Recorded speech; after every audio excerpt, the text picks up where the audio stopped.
Hello everyone, welcome to my channel.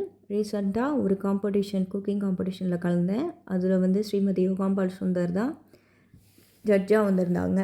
நான் சங்குப்பூ rice, சாமை புட்டு இதெல்லாம் செஞ்சு போய் ப்ரெசென்ட் பண்ணேன்.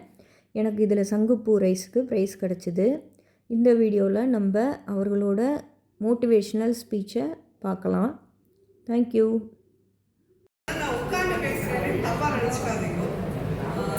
ஆனந்தி இங்கே ஏதோ இதெல்லாம் சொல்லி ரொம்ப எம்பாரஸ் பண்ணிட்டா. நான் அவ்வளோதான் பெருமைக்குரியவளா எனக்கு தெரியல. ஆனால் நான் சொல்லணும்னா இது வயது ஒரு தடை இல்லை அப்படிங்கிறதுக்கு நான் தான் அடையாளம். பிகாஸ் நான் ஒரு 55 வயசு கிட்ட தான் என்னுடைய இந்த டிவியோட, நான் நிஜமாக சொல்லணும்னா டிவியில் முதல்ல வரத்துக்கு முன்னாடி ரொம்ப தயங்கினேன். நான் ரொம்ப குண்டா இருப்பேன் அண்ட் ஒரு சாராரோட பாஷை, அதாவது நம்பிக்கிறதுனால எனக்கு உங்களோட இது ஃபெயிலியர் ஆகிடும், வேண்டாம் நான் வரல அப்படின்னு அவள்கிட்ட எவ்வளவோ சொன்னேன். அவள் துணிஞ்சு என்ன ஏதோ இது பண்ணினான். ஸோ நம்மளும் பண்ணி பார்க்கலாம். ஒரு 10 எபிசோட் எப்படி போகிறதுன்னு அப்படின்னு பார்த்தா 8 எபிசோட்குள்ளே ரொம்ப நல்லா போயிடுச்சு. அதுலேருந்து 8 வருஷமா அவளோட ட்ராவல் பண்ணிட்டு இருக்கேன். ஆனால் இது சொல்லணும்னா இது எதுவுமே என்னால் நடக்கக்கூடிய விஷயம்னே நான் சொல்ல மாட்டேன். என்னுடைய காமாட்சி இது ஏதோ நினைச்சிட்டு இருக்கா, அவள் என் கையை பிடிச்சி ஐஷன் போயிட்டு இருக்கா. அதனால தான் உங்க எல்லாருடைய அன்பையும் நான் பெற்று நினைக்கிறேன். இந்த இடத்துல நின்றுட்டு அதுதான் நிஜம். என்னால் நடக்கக்கூடியது எதுவுமே இல்லை.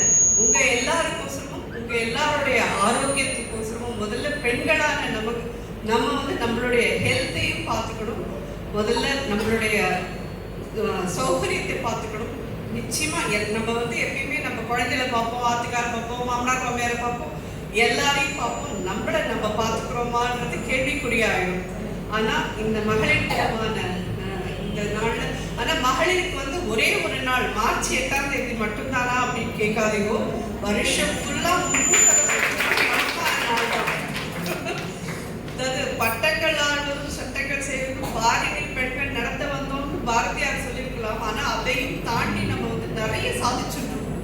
அவர் சொன்ன வழியிலேயே நம்ம நிறைய சாதிச்சுட்டு இருக்கோம். பெண்கள்லாம் எல்லாராலையும் நிச்சயமா முடியும், எல்லாமே முடியும். முடியாதுங்கிறது கிடையாது. அதுவும் சமையல்ல நிறைய பேருக்கு இதெல்லாம் எங்களுக்கு வருமா அப்படின்பா. எதுவுமே வராதுன்ற எண்ணத்துக்கு போகாதீங்க. 4 தடவை வராது, 5ஆவது தடவை உங்களுக்கு வசப்படும். எதுவா இருந்தாலும் வசப்படும். நமக்கு வசப்படாதுன்றது எதுவுமே கிடையாது. உங்க முயற்சிகள் தான் அதுக்கெல்லாம் தேவை. கண்டிப்பா முயற்சி பண்ணுவோம். உங்களோட ஆரோக்கியத்தை பார்த்துக்கோங்க. எல்லாரும் க்ஷேமமா இருக்கணும்னு எப்பையும் போல நான் காமாட்சிகிட்ட பிரார்த்தனை பண்ணிக்கிறேன். நன்றி.